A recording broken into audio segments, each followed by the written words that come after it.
Merhaba. Bugün kimle beraberiz? Bugün sevgili Fatih Aksu ile beraberiz. Kaptanın Mutfak Sohbetleri bölümünde Fatih Aksu'yu, değerli büyük kaptan Fatih Aksu'yu Teşekkür ederim. ağırlıyoruz. Fatih'cim hoş geldin. Hoş bulduk Emre. Davet ettiğin için ben teşekkür ederim. Herkese merhaba.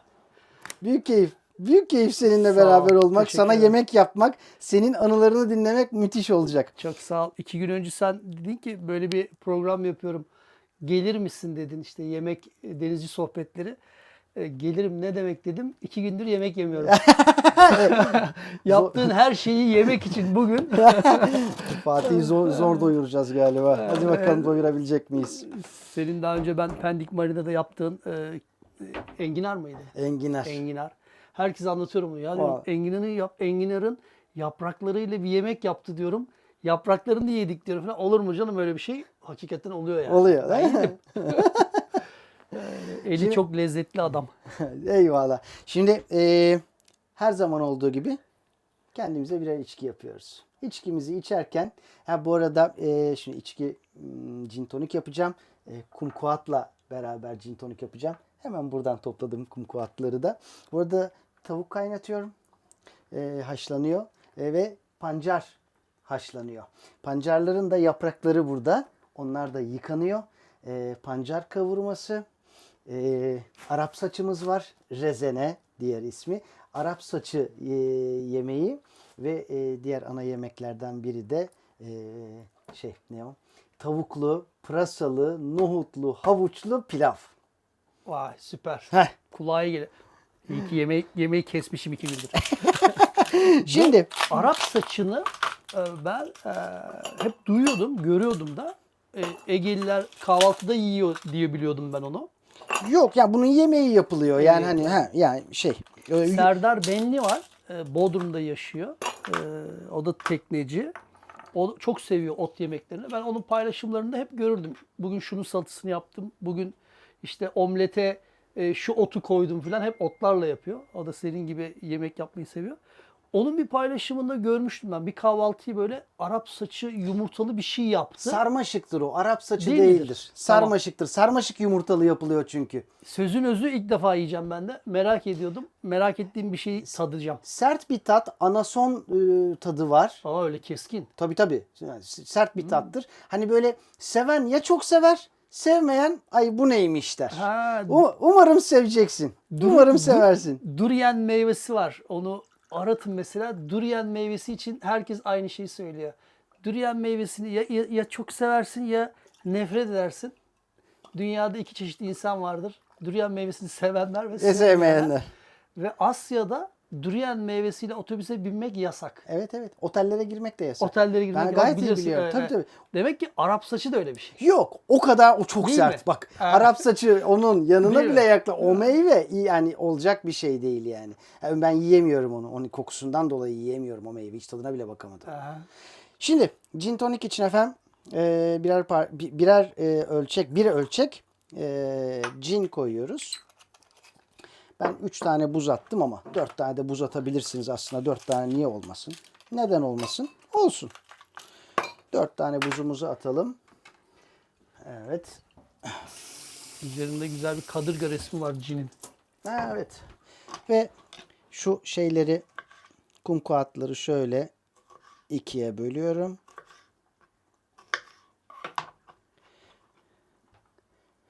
Şöyle Ya renkleri yeter vallahi. hafif şöyle ezerek koyuyorum ki hani içindeki o şeyi bir ortaya çıksın. Cine karışsın, toniğe karışsın diye. Şu ikisini ayırdım kenarıya. Bir ölçek cin, 3 ölçekte tonik.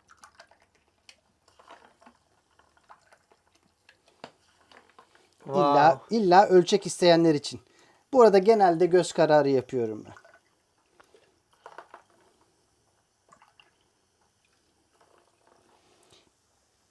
Hadi bunlar da benden olsun. Şimdi işte kıvamını buldu. Evet öyle. Çok güzel görünüyorlar. Arkasından şöyle bir Karıştırıyoruz. Telefonumu da sessize alayım. Bugün günlerden Evet. Perşembe. Geldi oradan fırça. ekrandan. Telefonu sessiz alsana bir adam. Fatih'ciğim Emreciğim teşekkür ederim. sağlığa Şöyle sıhhate yapalım. kardeşim. Tekrar. Nice güzel günlerimiz olsun beraber. Evet. Böyle güzel lezzetli şeylerle. Süper. Güzel değil mi? Bak bir kumkuat yani bir mandalina kokusu patlattı böyle Patladı, yani. değil Tadı, kokuyu. Evet. Benim videolarda şeyde bu okyanus işte ya da dünya seyahati videolarında uzatma olta kullanıyorum ben. Yani Egeli, Akdenizli balıkçılardan, denizcilerden gördüğüm uzun olta, sırtı olta, uzatma olta. İşte balık geliyor, çekiyorum o sırada balığı falan. Pat kurtuluyor, gidiyor balık falan. Ben onları da yayınlıyorum. Yani iyisiyle kötüsüyle bütün Tabii, duyguyu, gerçekleri aktarmaya çalışıyorum. Sonra o videoyu yayınlıyorum. Altına yorumlar geliyor. Ya kendine bir düzgün olta almadın. Uzatma oltayla okyanus mu geçilir? Kendine bir makaralı olta alsana. Sen diş fırçasının ucuyla balık tutmuş adamsın ya. Hem de köpek balığı. Evet. Ya, Tabii bu arada bu yorumları yapanlardan bir tanesi de birileri de Ceren'le biziz. hadi ya. Yemin ederim biz de Vay. böyle de neden olta almıyor bu adam? Neden olta almıyor bu adam diyoruz yani. Bu arada biz Ceren'le sen de Pendik'teyken gördün biz Evet. her akşam yemeğinde iPad'i böyle koyuyoruz. Fatih'in videolarını açıyoruz. Yemekle beraber her gün bir bölüm Fatih Aksu'nun videosu izlerdik. Sen bağlandıktan sonra hatırlıyor musun? Şimdi biz çok enteresan onu Ceren çok komik anlatıyor. Havuzlukta yemek yiyoruz. Fatih Aksu'nun videosu, Fatih'in videosu. Fatih oradan konuşuyor bir şeyler. Pontonun ucundan da Fatih gelmiş giriyor. İyi akşamlar Ceren Emre falan diyor. Biz şimdi hani abi şeyden video hani şey olduk böyle hani bir an böyle Abondene. abonde oldu. Sen de yeni gelmiştin daha. Evet. Hani hala Fatih bizim pontonda onu algılayamıyoruz. Lan ne oluyor falan diye ve aha Fatih orada Evet, o Fatih anı falan. çok iyi hatırlıyorum. Siz teknenin güvertesinde yolculuk videolarından birini izliyordunuz. Ben Evet, evet. merhaba deyince aa Evet falan evet oldu. evet. Güzeldi. Şeyde geldiğimde Pendik Marina'da 3 ay beraberdik. Emre, eşi Ceren ve tekneleri Şimal. Orada da misafirleri oldum. Yemek yemiştik orada da yapmıştık. Fena, fena, çok. Bazı insanların eli çok lezzetli olur. Mesela sen biraz önce söyledin ya göz kararı. O insanların göz kararı da iyi oluyor. Göz kararından ziyade mesela ocakta sotelenme süresi, o sotelenen şeyin rengi onun gözünde kararında tamam deyip o yemeğe katıyor, içine diğer katılacak şeyleri katıyor. İşte onlar içgüdüsel. Elinin tadı oradan geliyor. Bir şey söyleyeyim mi? Benim hep öyle. He. Ya ben hani ne zaman kapatacağım altını bilmiyorum. Ya görüyorum orada. Ha, tamam olmuştur diyor. falan İşte, diyorum bu yani işte böyle. eli lezzetlilik buradan geliyor. Ama başkası var mesela ölçeklere bakıyor, ona bakıyor. Yemeğin tadına bakıyor. Ya tüh diyor şunu yapmadım. Çünkü sende o göz ayarı yok. Yani alışkanlık olarak söylüyorum. Yermek anlamında değil. O yani yaratılışında o yemek yapma sevginde o yok. Sende var mesela yemek yaparken yüzünün hareketlerinin böyle neşesi artıyor yani. Ben hakikaten seviyorum. Bu arada ben akşam hani akşamüstü yemek yapmaya başlıyorum evde. Hani böyle bir çeşit iki çeşit falan da değildir. Ben soframın da zengin olmasını severim. Hani gözüm de doysun. Öyle bir tabak yemekle olmaz. Yani sofra böyle bir zengin ol. Az bir şeyler de olsa hani bir turşu çıkart, bir şey çıkart, bir şeyler koy oraya, tamam mı? Bir tane ana yemek de olsa yanında böyle Çevresinde bir şeyler bir şeyler olsun olacak. isterim böyle. Bu muhtemelen şeyden geliyor bizim hani annemden falan da bizim Evet. de o soframız Ege sofrası hani bir haşlama ot olurdu, salata olurdu, turşu olurdu, işte yani zeytinyağlı yemek olurdu falan filan böyle bir sürü bir şeyler. Bunun yani gözümün de doyması benim için önemli. Önemli. Evet. Bir diğer konu da tabii ben çocukken hep annemle beraber mutfaktaydım. Annem öğretmenlik yapıyordu. Bütün gün okulda. Okuldan geldikten sonra akşam için yemek yetiştirmesi lazım. Kız kardeşimi de beni de mutfakta tutardı ve ona devamlı yardım ederdi. Dolaptan şunu çıkart, Ha, şunu vay doğra, be. şunu yap. Biz O zaman devamlı senin yemek- mutfaktaydık. Evet. Yemek alışkanlığı oradan geliyor. Organizasyon da var orada. Belki organizasyon yeteneğin de gelişmiştir o sayede. Çünkü Bu- zamanı da annenin Evet, yemek yetiştirmesi doğru lazım. Sen onu yap, söylüyorsun. bunu yap derken Bak süper. Hiç böyle düşünmemiştim. Çok haklısın. Evet evet. olabilir Çok çünkü. haklısın. Evet. Şimdi Fatih'ciğim şunların kapaklarını kapatacağım. Bunlar kaynamaya başladılar. Teknenin içinde her yerde fotoğraflar, resimler var. Şahane düzenlenmiş. Şu resmi soracağım duvardaki Emre. O resim benim şu sulu boyayı diyorsun Evet, değil mi? hı hı. Evet. O Gürkan Tellioğlu'nun resmi. Profesör Doktor Gürkan Tellioğlu sulu boya yapıyor. Gürkan Türkiye'nin çok önemli organ nakli, ilk karaciğer nakli doktorlarından biri. Vay, harika. Şu anda da neydi o? İşte o pankreasla ilgili bir Koç Üniversitesi'ne geçti. Yeditepe'deydi. Orada şimdi pankreasla ilgili cerrahi işlemler yapıyor. Muhteşem bir doktordur. Gürkancığım sana da buradan sevgilerimi, Evet. selamlarımı gönderiyorum. Hatta ve hatta İstanbul'a erken gitme sebebimin bir tanesi de Gürkan sulu boya resim yapıyor. Hemen size onu göstereyim. Aslında Göster, siz evet. videolarda görüyorsunuz ama bakın şu resim sulu boya. O resmi yaparken şimali bizim teknemizi düşünerek yapmış. Dalgalar Aa. bizim üzerimizden aşıyor.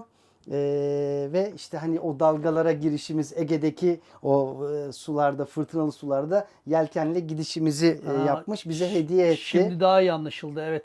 Hatta teknenin iskelesinde bulutlar var uçuşan. Doğru, doğru. Evet, sancağında dalgalar var. Altında da gittiğiniz dümen suyu sanki. Gürkan'ın Şimdi daha iyi anlaşılıyor. 16-19 Nisan tarihinde Kemer Country'de resim sergisi var. Ya boşuna dikkatimi çekmemiş o Evet, resim. evet, Yani evet. bak, bir ustanın fırçasının Çok özel bir insan ve sulu boya. En zor eseri olduğu tekniklerden belli yani, biridir. evet. Hakikaten. müthiş. Gürkan müthiştir bu konuda yani. Harbiden çok iyi. Güzel bir teknesi var. Ha. Full keel. Neydi? Amerikan eski bir tekne. Bir kere dünyayı dolaşmış gelmiş bir tekne. Aa, çok güzel. Yani Gürkan çok bakım yaptı o tekneye. Uzun bir zamanda teknede yaşadı. Ataköy Marina'da. Bizden sonra Pendik benim hemen yan komşumdu. Biz yan yanaydık onunla. Ben Sonra- oradayken orada mıydı? Yoktu. Diye- Yoktu. Tanışamadık o zaman. Koç Üniversitesi'ne geçince gidiş geliş çok zor oldu Anadolu yakasından. Bari dedi tekneyi Ataköy'e bırakayım. Ataköy Marina'ya. Ataköy'den Topkapı'daki hastaneye, Koç Üniversitesi Evet. Hastanesi'ne gitmesi daha kolay oldu. Üzüldük çok. Hop. Ve evet. Evet. Benim telefonlarım sessize almayı unuttum. Şimdi tamam. Fatih'ciğim istersen burası biraz sıcak oldu. Azıcık dışarı çıkalım. Olur, güzel olur. Baş tarafa Aha. oturalım. Orhaniye'yi seyrederek. Orhaniye'yi seyrederek Evet, süper olur. içkilerimizi yudumlayalım. Sohbetimize orada devam edelim. Tamam. Tamam, O zaman hadi ben gidiyorum bakalım. baş üstüne. Haydi. Tekrar sağlığa, sıhhate Fatih'ciğim. Püfür püfür havada. İyi oldu burası. Evet. Bak, yeşilbaş ördek geçiyor. Evet, 3 tane var onlardan. Bak, Ha, orada da aynen, ikisi bak, evet. ikisi de orada. Evet, 2 tane de orada var. Biz doğayla uyumlu yaşamayı unuttuk ne yazık ki. Eskiden daha çoktu. İşte ördekler, göçmen kuşlar. Ne bileyim ben yani, çakala, kurda, ayıya da zarar verilmezdi kırsal yerlerde. O da onun hakkı denirdi. O da onun yaşam alanı denirdi. Unuttuk doğayla uyumlu yaşamayı. Şimdi Evet. yok av yapıyoruz, yok tarım zararlısı diyoruz, yok şu diyoruz. Bir bahaneyle yaşadığımız alandan hayvanları uzak tutuyoruz. Bir ördek bile ne kadar değiştiriyor şurayı. Tabii. Az önce Marmaris'e gelirken senin yanına yolda 2 tane kaz gördüm. Bir tanesi böyle uzaktan geliyor, onlara doğru geliyorum. Bir tanesi kanatlarını çırpmaya başladı ve uçmaya başladı. Ben böyle kaldım. Lan bu kaz uçuyor muymuş dedim. Ya. Ama uçuyormuş yani kaz. Kaz uçar abi, evet. Aslında çocukluğumuzda Uçan Kaz Morton diye böyle bir çizgi film vardı. Çok da Bak, güzel bir çok çizgi da film. güzeldi. İsveç çizgi filmi. Evet. Ondan sonra Mesut geçiyor. Ya neyse, ama en enteresan neydi biliyor musun? Andros Adası'nda geçen sene her gün oraya tatlı su koyduğumuz teknenin arka bu dinlenceye tatlı su koyuyoruz. 2 tane var. Kuğu. Aa, Müthiş vay be. kuğular. Andros videolarımızda var bizim. Bak bakarsan orada. İnmiş oraya hayvanlara. Orada yaşıyorlar. Biz 3 senedir gidiyoruz Andros'a. 3 senedir o kuğular orada. Hatta geçen sene yavruları da Büyükada'nın vardı. güneyinde küçük bir adadır. Andros. Ha, Yunanistan'da mı? Yunanistan Andros Ha, tamam. Adası. Yok. Marmara'da da Yohandros var bir tane küçük. Evet. Pardon, yok. dedim ki Marmara Adası'da Yok değil. Yohandros'ta mı Yok. yaşıyor? Andros, tamam. Kiklatlar'da Andros. Tamam. Siros'un hemen altında. Onların bir gün uçuşunu gördük. Ama nasıl gördük biliyor musun? Önce duyduk. Şöyle buramızda sesi hissettik. Böyle güp. Ceren dedi ki ne oluyor falan Vay dedi be. böyle. Abi havaya bir baktık. Bak o kanatlarını açınca o kuğular devasa yaratıklar yani. Evet. Ve o havadaki o ses güp. Ama o suya inişi çok komik. Vay be. Duramıyor Güzelmiş. böyle. Ayaklarıyla böyle patinaj yapıyor Fren falan basıyor. böyle. He. Neyse işte öyle bir anılar. Ama Şahane. nereden nereye geldik? Doğayla beraber, doğayla birlikte yaşamanın aslında ismi de ne biliyor musun? Etik. Yani doğaya zarar vermeden, onu içine sindirerek, onunla beraber olmak. Çünkü onun parçasıyız aslında. Biz kendimizi olabildiğince ondan uzaklaştırmaya çalışıyoruz ne hikmetse. Bana göre parçası değil de, yani benim düşüncem tabii. Senin düşüncene de saygım var. Onlarla aynı gezegeni, tabiatı paylaşıyoruz. Yani hayvanlarla. Ama dünyada, yani bu gezegende insana ihtiyacı olan hiçbir canlı yok. Hani insanlar kedi besliyor, köpek besliyor, kuş besliyor. O beslediği evindeki hayvanıyla alıp o iki kişiyi, yani sahibiyle hayvanı alıp ormana bıraksınlar. Sahibi ormanda yolu bulamazsa ölür. Ama o hayvan Bulur. yaşamaya devam eder, ürer ve binlerce yıl daha var olmaya devam eder. Dünya müthiş bir gezegen, doğasıyla, hayvanlarıyla.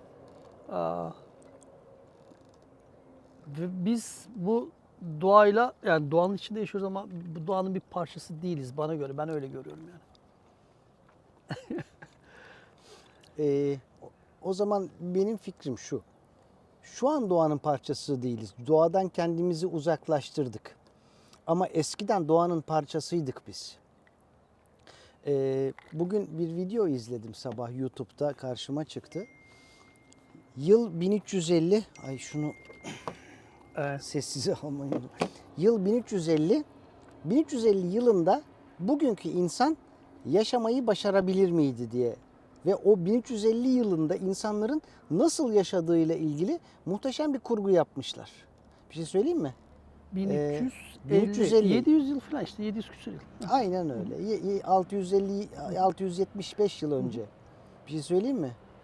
Hadi ya, o kadar mı kötü durum? Bak yaşayamazmışız. Hadi ya. Ha, yaşamışlar tabii ki. Ama ve lakin tabii bugün bizim insanın ortalama ömrü 80 oldu, 85 oldu. Artık gençlik dediğin rakam 60'a kadar geldi. O yıllarda insanlar 40 yaşında, 50 yaşında Evet, insan- ölüyorlar. Yani antibiyotik yok, ilaç yok. Yani antibiyotik yok bir kere. Yaralandığın zaman, mikrop kaptığında %80 ihtimalle ölebiliyorsun falan. Ve işte sabahtan akşama kadar yemek bulmakla zamanını harcıyorsun ya da tarımla harcıyorsun zamanını. Evet, Ve doğanın içindesin. evet, çok acayip bir şey. Efor harcıyorsun. Evet, Vücudun- kumaş o kadar az ki yani giydiğin kıyafet bir tane. Yatarken de onu giyiyorsun. Kalktığında da Evet, ava giderken de. ama diş fırçası diye bir şey doğal olarak yok. Evet. Diş macunu diye bir şey yok. Hani dişlerin döküldüğünde yapacak hiçbir şeyin yok. Evet. Çürüdüğünde falan. İlginç. O kadar, yani o dönemlerde 40-50 yıl olan ömür şimdi 80-90 yıl oldu. Tabii. Bu teknolojiyle, tıpla, kimyayla yani bilimle ilaçlar, tedaviler gelişti. İnsan ömrünü uzattı. Tabii. Şu anda ilaca bağlı olmasan da uzun yaşayabiliyorsun. O zaman yaşayabilmen için ilaca ihtiyacın vardı. Yoksa dediğin gibi bir enfeksiyondan ölüyordun. Doğan çocukların Evet. 4'te 3'ü ölüyormuş. 4'te 1'i hayatta kalıyormuş. Ya şu Vay anda be. yani Orana bak. Orana bak. İlginç. Çok acayip değil mi? O yüzden bugün doğanın parçası değildik ama geçmişte biz doğanın parçasıydık bence. Evet, doğayla uyumlu. Uyumluyduk. Onun Etik içinde yaşıyorduk. Yaşıyorduk, evet. Etik, ona saygılı yaşıyorduk. Göcek'teki o neydi öyle dozeri sokmuş adamlar. Direkt azma Ah. balıkların, kuşların yumurtlama yerine beach yapacaklarmış. Beach ne ya? Yani oraya sen plaj, kumsal, restoran yapsan ne olur? Yapmasan ne olur yani? Oraya da yapmayı ver. Bırak orada da balık, kuş üresin. Bu söylediğim yani doğayla uyumlu yaşamayı unuttuk. Sen şimdi dünyayı dolaştın geldin. Ne kadar oldu? Emre Mayıs'ta 2 yıl olacak geleli. Zaman uçuyor. Vay. Yani Biz 2 yıl önce karşıladık seni Pendik'te ya, demek ki. evet. Vay be. Evet. Çok hızlı geçmiş zaman ya. 2 yıldır da aslında 2 yıldır, 1,5 yıldır da sen burada önce Datça tarafındaydın galiba. Buralardaydın. Doğru. Orhaniye'de, Hisarönü Körfezi'ndeydin. Şimdi de Marmaris'tesin. Marmaris'teyim. Ben dediğin gibi geldim 2 yıl önce. Dünya seyahatini bitirdim. Datça'dan giriş yaptım. Sonra İstanbul'a geldim. Benim ahtım da o. Teknenin dümen suyunu birleştirmek Çanakkale'de. Yani ben dünya turunu tamamladım, ülkeme döndüm ama tekne yolculuğa başladığı yere dönmesi gerekiyor ki dümen suyu birleşsin. Süper. Yani o öyle bir ahtım vardı. İstanbul'da bitireceğim yolculuğu diye. Bitirdim. Siz de karşıladınız sağ olsun. Çok güzel bir karşılama oldu. Orada 3 ay kaldım. İşte tekneyi hazırladım, ailemi gördüm. Ve her gün insanlar geldi. Yolculuğu takip eden insanlar. Yani 10 kişi, 20 kişi, ilk zamanlar 30 kişi. Biz birebir yaşadık bunu orada. Hoş geldin dediler. Onlarla tanıştık, kucaklaştık. İşte sonra dünya seyahatini yaparken hep şu vardı kafamda benim. Ben bu yolculuğu bitiriyorum ve Datça'ya gidiyorum. Datça'da gölün önüne, Çakıl plajının olduğu yere yani liman tarafına demirliyorum. Bir kış boyunca da teknede yolculuğun kitabını yazıyorum. Böyle bir hayalim vardı benim. Müthiş. O işte hoş geldin furyası bitti. Tekne, aile işleri görüştük. İşte hasret giderdik. Ben hemen Datça'ya geri döndüm. İşte ama ne yazık ki gölün oraya demirlemek yasaklanmış. Çok önemli değil. Datça'da yazarım dedim. Diğer tarafta işte Kumluk tarafında demirledim. Ve 17 ay önce de kitabı yazmaya başladım. Geçen kışı Datça'da geçirdim. Yazı ve kışı. Ama kışın o kadar çok dayak yedik ki oradan. Ya. Yani orada denizin dayağını yedik. Güneyli ve doğulu havalara açık. Güneydoğu ve doğulu havalara açık. Bütün fırtınalar direkt Datça limanında içinde. Hava geliyor 35-40 knotlar. Limanı dar zaten. Korunaklı da değil, alıyor soluganları. Hadi Orhaniye'ye kaç, Selimiye'ye kaç her fırtınada. Geçen kış dedim ki önümüzdeki kışı dedim Marmaris'e geçireceğim. Marmaris doğal iç liman. Yani kaçacak bir sürü yer var. İçmelere kaçarsın, Yalancıboğaz'a kaçarsın, Bedir Adası'na kaçarsın. O geçen sene denizin çok dayağını yiyince ben yaz sonu Marmaris'e geldim. Bütün kışı da Marmaris'e geçirdim. Marmaris'e geldim. Orada Tancan Kurtoğlu var. Çok da iyi bir denizci, Marmara Adalı. Dedi ki Fatih dedi burada 2 tane dedi fırtına olur dedi. O ikisine dikkat et dedi. O fırtınalarda dedi tekneler karaya gider dedi çapa tarayıp. Büyük 2 tane fırtınası vardır. Onun dışında dedi Marmaris'te hava olmaz. Çok rahat edersin dedi. Şansıma bu kış sadece Ocak ayında 5 tane fırtına yedik. Bu kış çok ekstrem bir kıştı yani. Şubat'takileri saymıyorum. Mart'takileri de saymıyorum. Toplamda belki 10-15 tane fırtına yedik. 68 knot gördük. 68 knot. Hani 45'ler 50'leri zaten gördük de rekorumuz 68 knot. Çok fırtına yedik. Ama kaçacak yer çok. İşte Yalancıboğaz'a, Bedir Adası'na dediğim gibi kaçıyorum. Hava geldiği zaman. Bu şekilde şeyi geçirdim kışı. Şimdi Kayık, Saman İskelesi'nin açığında Alarga'da ben de buradayım. Böyle geçti yani dünya seyahatinden geldikten sonraki İstanbul, Datça, Marmaris biraz şey gibi hissediyorum. Benim için yolculuk devam ediyor. Ne diyor, Bir değil ülkede mi? kıyıda Alarga'dayım. Alarga'dasın. Süper süper. Öyle görünüyor. Şimdi burada bir ara veriyorum. Tamam. Tavuğun altını kapatmam lazım. Yanmasın abi. Bak senin işte o mekanizma çalışıyor içeride gördün mü? Tavuğun orada pişiyor. Seninle beraber pişiyor. Tabii Kaçmıyor tabii. işte. Doğru Başkası onu kaçırabilir. Haklısın. Ha, Bak hiç öyle düşünmemiştim. Hemen geliyorum. tamam.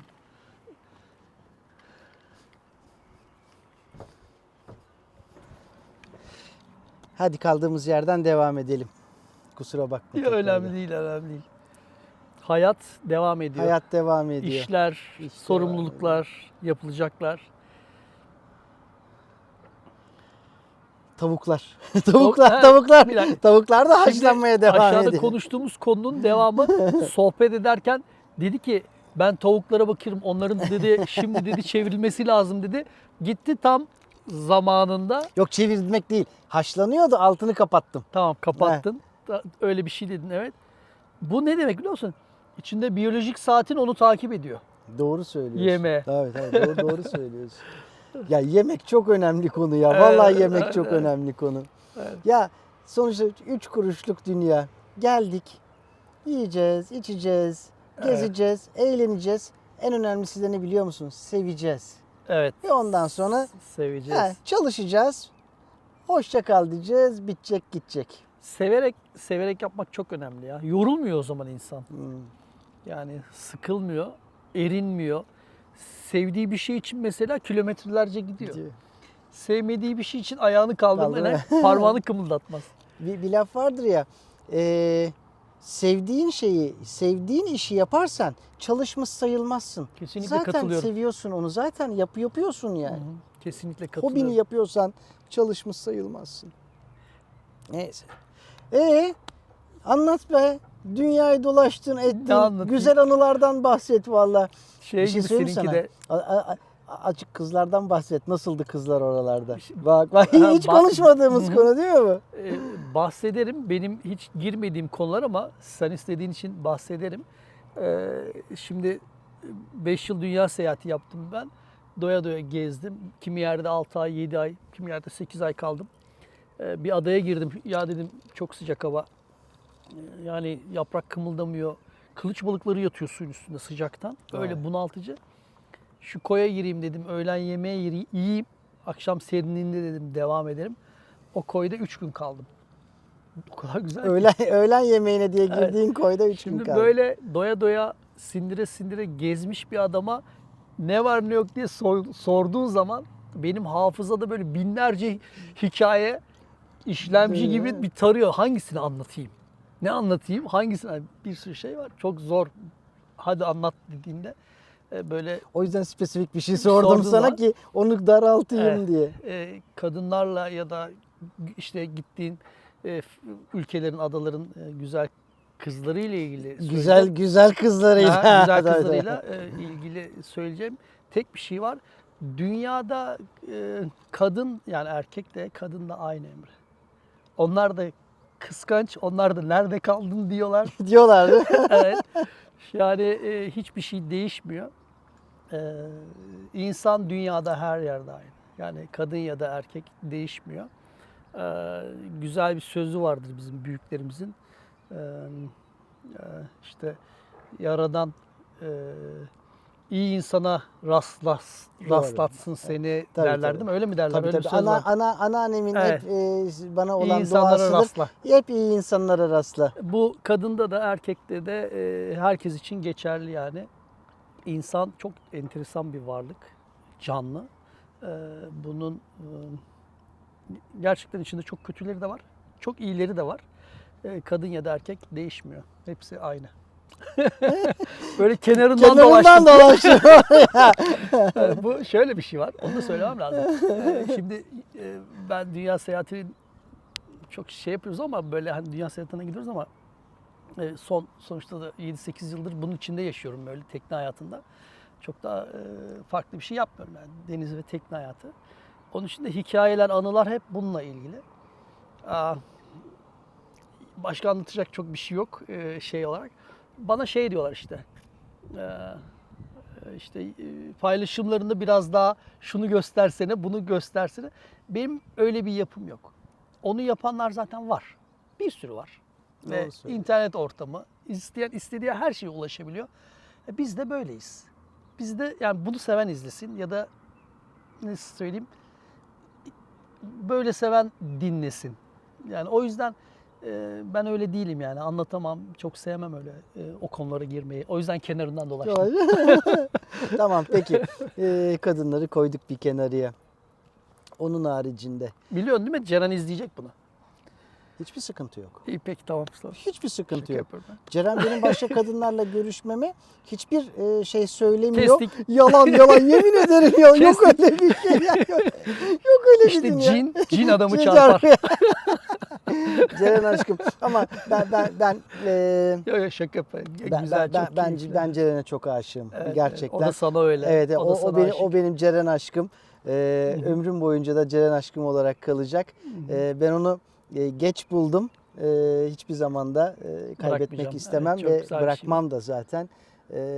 Ona büyük Çok bir sözüm uyumlusunuz. var. Birbirinizi çok güzel Evet, evet. tamamlıyorsunuz. Ya evet. O da öyle. Ya, kavga ediyor muyuz? Tabii ki ediyoruz. Tartışıyor muyuz? Tabii ki tartışıyoruz ama bir yerde birisi bir geri adım atıyor. Ya o ya ben falan Evet, filan. olgunluk. Tabii bir şekilde ilerliyoruz.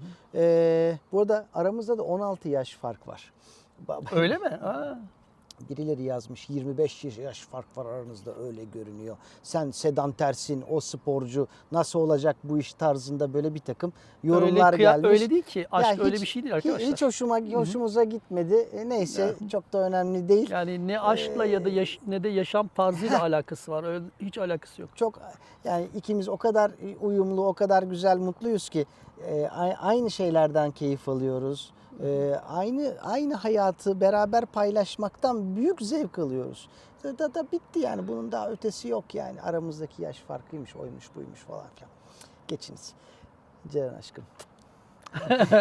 Şimdiki İstanbul'dan nasıl çıkmaya karar verdin arkadaş sen? Bak bu dünya seyahati, hele tek başına bir dünya seyahati, hele ki 35 fit bir tekneyle dünya seyahati, bak çok zor bir şey. Dünyanın en zor işiymiş. Bunu senin videolarında biz gördük. Yaşadık beraber, senle beraber yaşadık. Bize yaşattın. Ve buna karar verme süreci çok acayip bir şeydir. Yani eminim öyledir. Bundan bahsetsene biraz. Hiç bak bu bahsettiğim bir konu değildir yani. Hangi kafa seni buraya getirdi? Ay kafayı. Nasıl çıkmaya karar verdin? Bunu soran oluyor. En çok sorulan soru yalnız tek başına nasıl yapıyorsun diye. Ama bu soruyu soran da oluyor. Kimi insanlar aşk acısı yüzünden yola çıktı falan yazmış.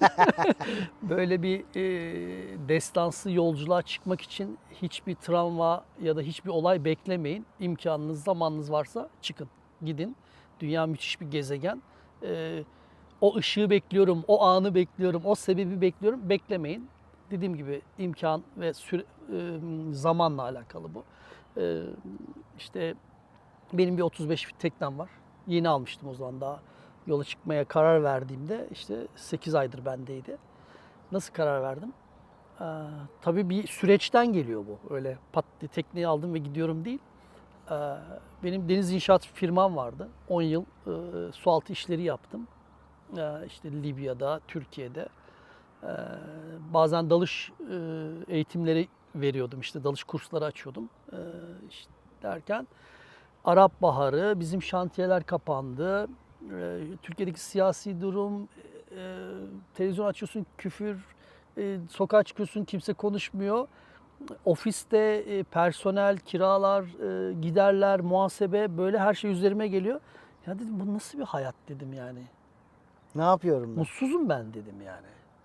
Ondan sonra evet ne yapıyorum dedim yani. Ofis çok güzel. Bahçeli ofisim var. Cumartesi pazar arkadaşlarım geliyor. Dalışlara gidiyoruz, kampa gidiyoruz ya da işte sualtı çekimleri, ölçümleri yapıyorum. Yine işler yapıyorum ama mutlu değilim. Kendime şeyi sordum ben. Fatih seni ne mutlu eder? Uzun süre bu soruyu sordum. Mutsuzsun, mutsuzsun. Bir sürü şey yapıyorum, aktifim. Dediğim gibi çok arkadaşım var. Böyle bir ışık yandı yani kafamda. Ya dedim benim çocukluk hayalim bir tekne sahibi olmak dedi ya. Yani benim hayalim o çocukluk hayalim. Bir tekne sahibi olmak. Böyle yelkenli bir tekne ya da benim teknem Blue Horizon gibi 35 fit bir yelken tekne değil. Bir Marmara yapısı balıkçı teknesi de beni mutlu eder. Yani bir piyade de beni mutlu eder piyade teknesi. Ya dedim bir tekne alayım ben falan. Ve tekne arayışına başladım ofiste. İşte yurt dışında, yurt içinde tekneler buldum. Teknesi olan arkadaşlarımla konuştum falan derken Blue Horizont'u buldum işte Fethiye'de. Aldım. Ömrümün en mutlu anı. İlk aldım. Ne yaptım biliyor musun Emre? Tutuyorum kendimi heyecan yapmamak için. Satışlar yapıldı, ruhsat çıktı. İşte Fethiye'ye gittim. Tekne marinada üstüne çıktım. Direğine sarıldım abi. Vay. Öptüm direğini. Ya dedim bu müthiş bir şey dedim ya. Yani acayip bir his. Şunu dedim mi? Koçum benim. Koçum benim. Çok dedim. Orada demedim ama öptüm direğini. Allah'ım dedim yani. Teşekkür ederim dedim yani. Müthiş. Sonra tekneyi aldım. Büyük bir plan yaptım. Şirketi kapatacağım dedim. Bütün faturaları ödeyeceğim. Abonelikleri iptal edeceğim. Şirket, ofisi, her şeyi. Bütün ekipmanları dağıtacağım. Elimde çok ciddi ekipman var. Dalış ekipmanları. Hem sportif hem sanayi dalgıçlığı ekipmanları. Hepsini dağıttım. Ve Pendik Marina'da tekneye yerleştim. O zaman şey düşünüyordum ya. Çok mutluyum ama yani. Son hatta anlatıyorum bazen. Muhasebecim var işte Aziz. Aziz dedim ofise uğrayabilir misin? Geldi dedim teşekkür ederim Aziz. Bu son ödemen. Ödemesini yaptım. Teşekkür etti. Başarılar diledi. Çok iyi bir mali müşavir. Gitti çıktı ofisten. Ben işte orada özgürlüğü hissettim Emre. Allah'ım dedim ben ne yaptım 10 yıl kendime yani. Müthiş. İşler, toplantılar, malzeme, şantiye falan ne kendini eziyet ediyorsun. Ve şirketi kapattım. Pendik Marina'da tekneye yerleştim. Tekne Biz o sene yokuz daha biz 2018. tabii bundan önceki benim işlerimin kötü olduğu dönem ilk teknemi sattığım dönemdi. Daha teknemiz yok. Bundan önceki teknemizi 2019'da sipariş vermiştik. O zaman ben yolculuktayken birinci yılındayken siz Pendik'e geldiniz. Aynen öyle. 2020'de Sen falan. çıktığında biz orada yoktuk. Sonra Pendik Marina'da tekneye işte yerleştim. Arkadaşlarım gelip gidiyor yine. Mutluyum ama. Şöyle düşünüyorum ben. İşte alışırım, öğrenirim yelkenciliği. Tekneye güneş paneli yaptırırım. Bir şeyler yaptırırım yani. Açık deniz teknesi hazırlamak lazım yani donatısını.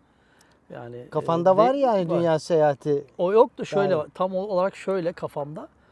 İşte karadan bağımsız yaşayacak hale getirmek ve Türkiye'nin güneyine inmek. Hı hı.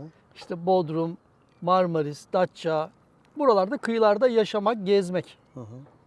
Onun için hazırlıyorum. Yani kıyıdan bağımsız güneş paneli olsun. Yaz kış yaşayabileyim tekneyi. Şey düşünüyorum tabii. Seyirlere de çıkıyorum öğrenmek için. Marmara Denizi'nde işte Büyükada'ya, Sedef Adası'na, Yohanduras'a gidiyorum işte arkaya. Tavşan Adası. Tavşan Adası, Balıkçı Adası falan da derler. Oraya. Sonra şey düşündüm. Ya dedim öğrenip tamam öğreneceğim de sonra işte belki dünya turu yaparım diyorum 1-2 yıl sonra. Türkiye'nin sahillerinde gezdikten sonra. Ya dedim Türkiye bizim zaten. Bu ülke bizim. Burada yaşıyoruz. Dedim bir Akdeniz turuna çıkayım. Cebel Tarık'a. Geçebilirsem Atlantik'i geçeyim. Bir dünya seyahati yapayım. Gelince dedim dünya seyahatinden sonra bizim sularda gezeriz zaten dedim. Yani 8 ay sonra cesaret geldi yani tekneyi aldıktan 8 ay sonra. Ve ben hazırlıkları uzun yola yani uzun seyahat, uzun deniz yolculuğu yapmak üzere yapmaya başladım. İşte kumanyaydı, yakıttı, güneş panelleriydi, yedeklerdi işte. Yani Türkiye sahillerinde gezmeyi sonraya öteledim. Ama kafamın bir köşesinde de hep şu var. Ya ben tamam 27 yıllık yola çıkarken 27 yıllık sanayi dalgıcıyım, deniz inşaatçıyım, ben denizciyim.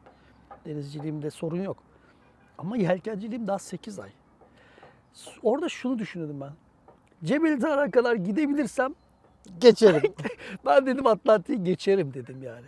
Ondan sonra Cebel Tarık'a gittim. Ulaştım. Orada da arkadaşım geldi. Eski ev arkadaşımdır Ömer Kesimal. Ya dedi Fatih sen hep böyle bir adamdın zaten dedi. Buralara kadar geldiğin dedi. İşte helal olsun filan dedi. Orada Ömer'e dedim ki Ömer dedim ben durmam artık dedim. Atlantik'i geçerim dedim yani. Sen dedi geçersin dedi. Sen hep böyleydin zaten dedi filan. Sonra işte Kanarya Adaları'na indim. Orada Demesa ile tanıştık. 1-2 ay kaldım. Sonra Atlantik Okyanusu'nu geçtim. Barbados'a ulaştım.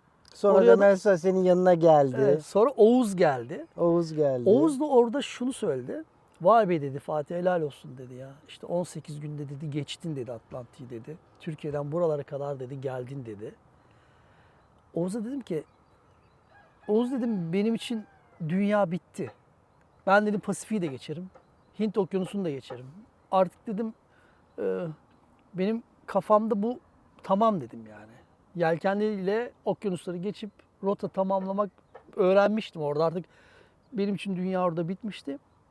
Kafa olarak ben zaten Hint Okyanusu'nun sonundaydım.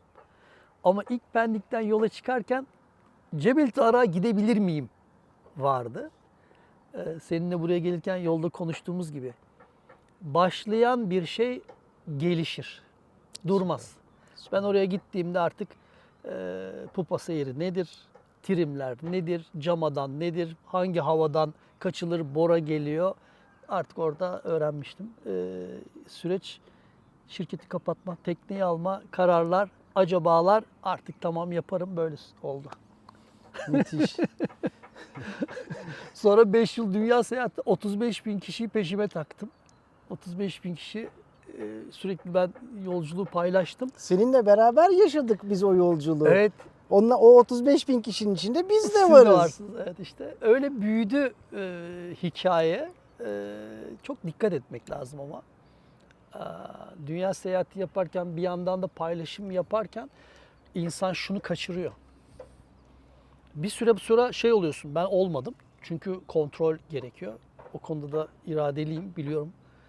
Mesela balinalar geliyor. Teknenin yanına balinalar dalıp çıkıyor. Devasa hayvanlar. Dönüyor yan gözüyle sana bakıyor. Çok acayip Mesela değil mi? ya da 2 tane katil balina geldi mesela. Yanımda böyle duruyorlar.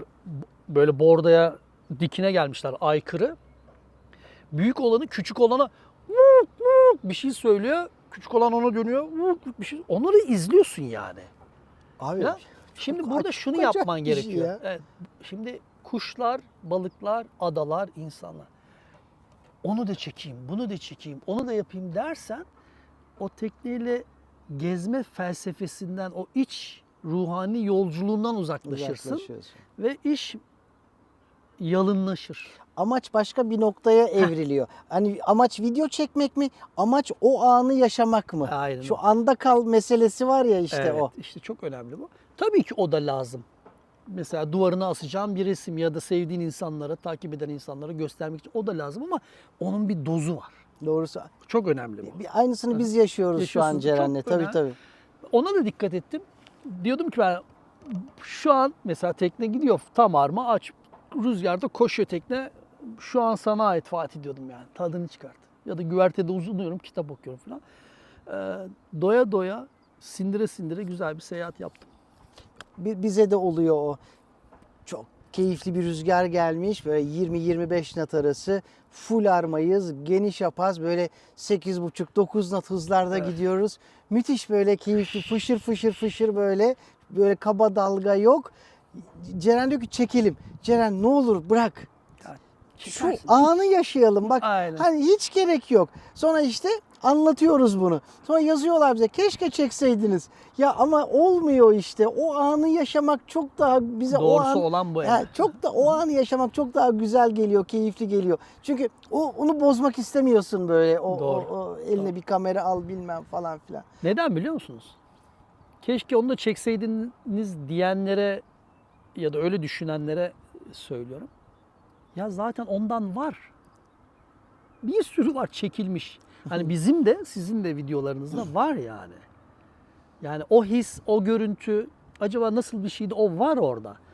Ama kimsenin seni izlemediği o doğayla, tekneyle, o güçlerin uyumuyla hani yelkenin, rüzgarın gücü, salmanın, arada sıkışan teknenin suyu kesip gidişi, yanına gelen bırak onu ben çekeyim biraz solayım yani ruhuma. Değil mi yani? Bu da Çok lazım haklısın yani. ya. Zaten besleyen o. Evet. Evet. o Oraya besliyor. beni oraya çağıran o. O. Evet. O besliyor. Güzeldi ya. Ömrümün en güzel 5 yılıydı. Olmaz Ya 5 mı? yıl boyunca insan bir kere demez mi ya? Ulan nereden çıktım ben bu yolculuğa demez mi? Ya bir kere insanın yüzü düşmez değil mi yani? Düşmüyor yani. Ki sen o kadar sıkıntılı zamanlar yaşamana rağmen yüzün gerçekten hiç düşmedi. Düşmez. Çok Hiç mutluyum ben düşmedi. denizde Emre. Yani o her balığı tutup da onu öpüşün, koçum benim deyişin Benim, böyle. aa, koç be ya. Ceren çok iyi taklit ediyor ve o senin o lafına böyle acayip Evet. hoşuna gidiyor. Sen her söylediğinde Ceren'in yüzü gülüyor falan böyle. Evet. O Geçen balıkları söyledi bana öpen- ya koçum benim dedi. Ha, evet doğru söylüyorsun. Resmi yapınca. O köpek balıklarını yakalayıp tekrardan suya salman Çok falan önemli. böyle. Ha, çok Ya tek güzel, çok kişisin, özeldi yani. Tek kişisin. Geliyor 15 kiloluk, 10 kiloluk hayvan. 3 gün yesen, 4 gün yesen, öğlen akşam yesen zaten 2 öğün yiyorsun. Bazen bir öğün yiyorsun yemekte. Gerisi bozulacak. Benim tonajım yani gramajım gelen balıkta 3-5 kilo geldi mi ve dolapta balık yoksa alırım. Ama büyük gelirse onu hadi git derim. Ve bütün 3 okyanusta da benim öpüp saldığım balıklar geziyor. Geziyor değil mi? Doğrusu. Onların çocukları bile geziyor şu anda. Ya. Ulan bir de ben tutabilsem. Bu şeytanın bacağını bu yaz kıracağım. Bir de ben tutabilsem. Tutarsın. Bizim Akdeniz ne yazık ki özellikle Türkiye kıyıları balık konusunda çölleşti. Trollerden Yine dolayı. trollerden işte bu ırıplardan, kötü avcılıktan belli yerler var. Şimdi Akdeniz Koruma Derneği uğraşıyor. Belli yerler balık yumurtlama alanı. Dilerim çoğalır ama senin balık tutamaman seninle alakalı değil. Benim sohbet ettiğim, tanıştığım herkes aynı şeyi söylüyor Emre. Balık yok diyor. Benle alakalı değilmiş. Hiç değil. Gördünüz mü? Balık yok. Hayır. Ben geçen sene naylon poşet tutup durdum yemin ederim. Bak senin oltaya yine bir şey gelmiş yani. Şeyi geçişin çok enteresandı. Atlantik'ten Pasifik'e o kanal geçişi Şey, Panama. Panama geçişin muhteşemdi. Yani Teşekkür ederim. korkutucuydu da. O zenciler geldiler, yardımcılar böyle İnsan nasıl? falan. Bir şey diyeyim mi? Seyrediyoruz ya. Şimdi 3-4 video geriden seyrediyoruz. Aklımızda ne var biliyor musun? 3-4 video sonrası varsa bir sıkıntı olmamaya geçmiştir. Hayattadır bu adam diyoruz, tamam mı? Gerçekten. Onu söylüyorlar. Diyorlar ki ya 44 gün senden haber alamadık okyanusta. Pasifik, evet. Sonra bakıyorum işte başka videolar da var. Bu videoları yayınladıysa demek ki hayatta. Doğru söylüyorsun. Aynı durumdaydık işte. İnsan korkuyor. Gerçekten korkuyor. Böyle geliyorlar böyle haydut gibi tipler mi yani böyle? Doğru. Orta Amerika sert yerler. İşte Guatemala, El Salvador, Panama, yani Kolombiya'nın bir kısmı, Ekvator ülkesi yani. Ekvador, Salinas. ha. Hı, Salinas. Orada gasp, cinayet kültürün bir parçası. Şimdi böyle bir yerde sen bilmediğin 4 tane esmer oranın yerlisi adamı, işte ne bileyim ben üzerlerinde yara izleri olan, dövmeler olan adamı teknene alıyorsun. Ama şunlara güveniyorsun bir kere. Sonuçta bunu organize eden bir acenta var. Sana acenta onları buluyor. İsimler, her şey kayıtlı. Buna güveniyorsun, birincisi bu cepte.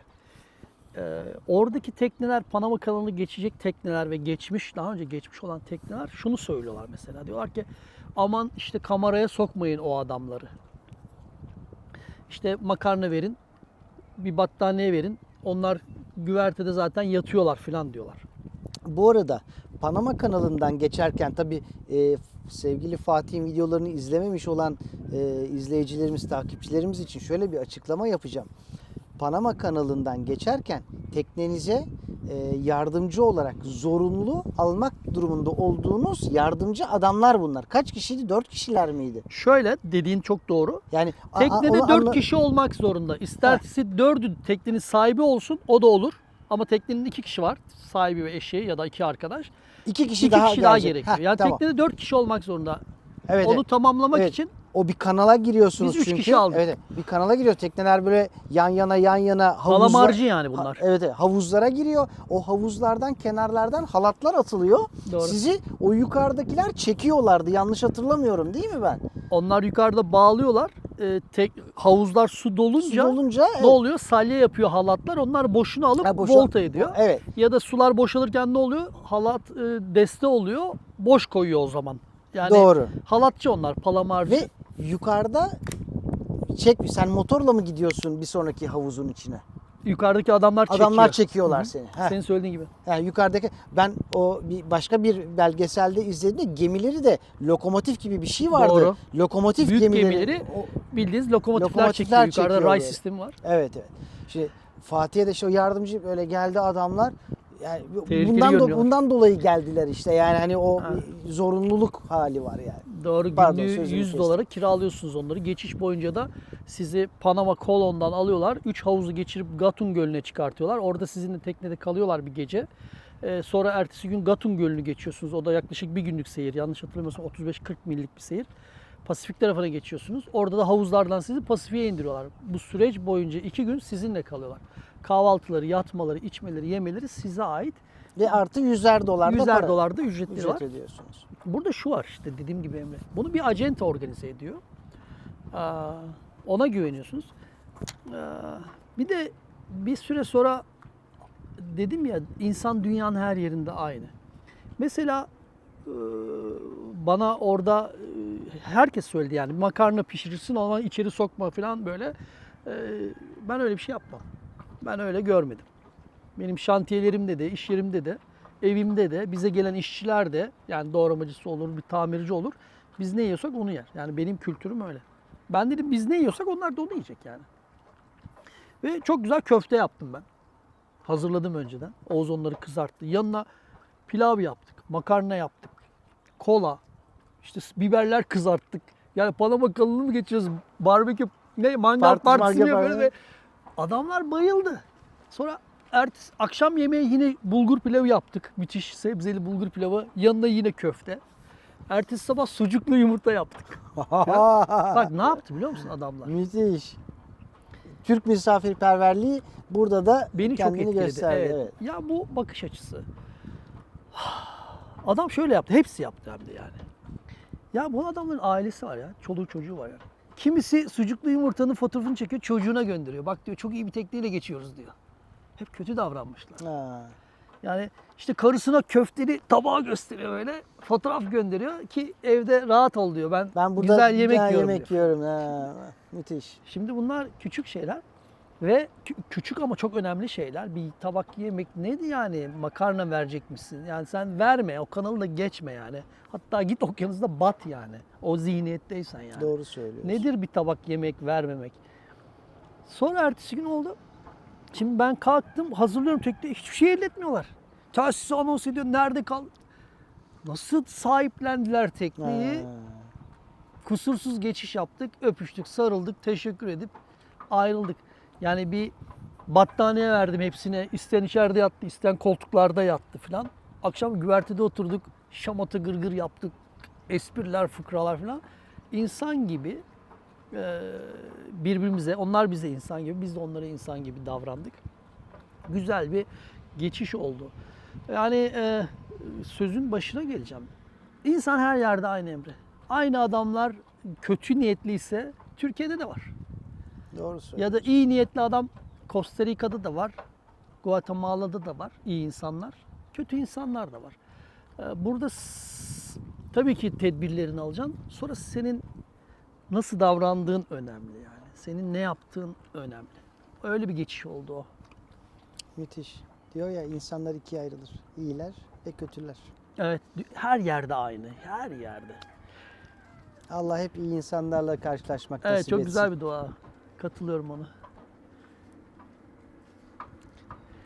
Panama kanalı. Ben çok önemsedim Panama kanalıyla Süveyş kanalı geçişlerini rehber olsun diye izleyenlere. Dediğin gibi güzel, her şeyle detaylı, önemli noktalarını göstererek oradaki atmosferi aktarmaya çalıştım. Orada da onlar, o adamların şeyi geçmiş değil mi? Hissi.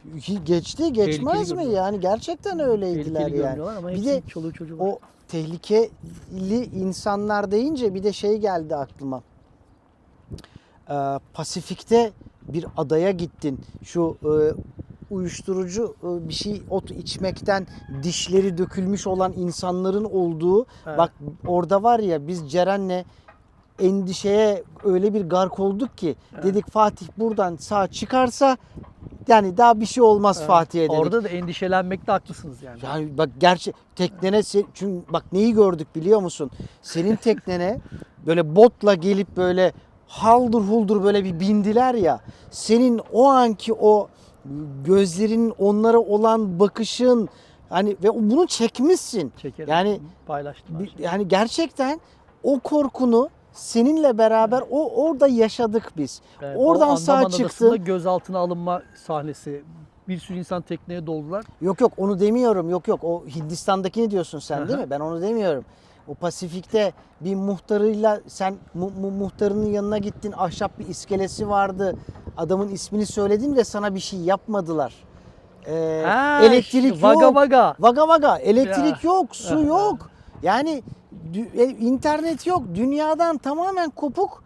Acayip bir ada. Orası en özel yerlerden biri. Orada senin Kitapta teknene da- gelip de işte böyle şey yapmışlardı, çıkmışlardı. Hatırlıyor musun o? Kitap tabii. Aha, anladım ben şeyi. Söylediğin şeyi gelen çocuğa kadar da hepsini hatırladım. Tek bacağı olmayan Evet polis evet evet. vurmuş Bravo. Aynen bacağı. aynen.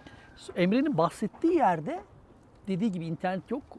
Milne Körfezi, Papua Yeni Gine'nin Papua. doğusunda. Evet. Orada bir Alman turisti yerler yedi. Pişirip yediler. Tabii bunu anlatıyor. Endişelenmekte haklısınız. Bunu anlatıyor. Evet. Çok acayip bir Bir şey de bu. suç oranı çok yüksek. Sert yerler, zor yerler. E, bahsettiğin o bir şey çiğniyorlar dediğinde betel Ha, nut. içmiyorlardı, çiğniyorlardı. Bravo Betel bravo. nut. Ha. Yani küçük çocuktan yetişkinine kadar herkesin ağzında betel nut ve denizdeki bir mercan öğütülerek yapılan asitli bir toz.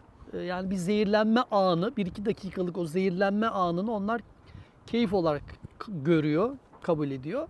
O zehirlenmeyi bağımlılık yapmış yani o zehirlenme, betel nut ve o mercan tozu. Onun acısını bastırmak için de ormandaki bir sarmaşığın yaprağını, bir de onun parmak gibi bir meyvesi var. Onu çiğneyip acısını bastırmaya çalışıyorlar. Ama hepsi ağız kanseri, dişleri dökülmüş. Yani küçücük çocukların dişleri yok falan. Çok feci bir yer. Ben orada bir hafta kaldım dediğin yerde. Ve çok özel yerler. Gidilmemesi gereken yerler ama şansım beni fırtına attı oraya. Evet Geçemedim hatırlıyorum. Evet. fırtınayı. Oraya girmek zorunda kaldım. Çok da ilginç insanlara rastladım. Ben Türkiye'ye geldim. O köyün adamlarından biri, Tom adı, beni aradı. WhatsApp'tan yazdı. Dedi ki neredesin dedi. Dedim işte Türkiye'deyim dedim. Tom işte ulaştım dedim, İstanbul'dayım dedi. Çok sevindik dedi, köy olarak dedi. İşte yani hayatta olmana. varabilmiş hayatta olmana. Aha. Sen gittikten sonra dedi Burada dedi bir Fransızı öldürdüler dedi teknesiyle. Soydular. Sonra Körfez'de teknesini batırdılar. Sen dedi Torres Boğazı'nı geçemeyeceksin diye çok korktuk dedi biz köydekiler. Şimdi tabii öyle yerler oralar. Ama şu da var. Orada o yaşayan insanlar senin için endişeleniyor yani. Kişiye bağlı herhalde işte bu. Yani. O Fransızı neden öldürdüler acaba? O Almanı neden yediler? Lan oğlum, Denk gelmek. lan oğlum. Lan arkadaş, hani öldürürsün de niye yiyorsunuz ya? Ama onu söylemem lazım. Papua Yeni Gine aynı Güney Amerika'daki o Amazonlardaki gün yüzü görmemiş, yani modern çağı, teknolojik çağı görmemiş kabileler gibi kabilelerin yaşadığı ve yamyamlığın devam ettiği bir yer. Yani Papua Yeni Gine'yi inceleyin. Daha hiç şehir görmemiş, teknolojik bir cihaz görmemiş kabileler var orada. Ben Wagga Wagga yerlileriyle ormanda mızrakla ava gittim orada.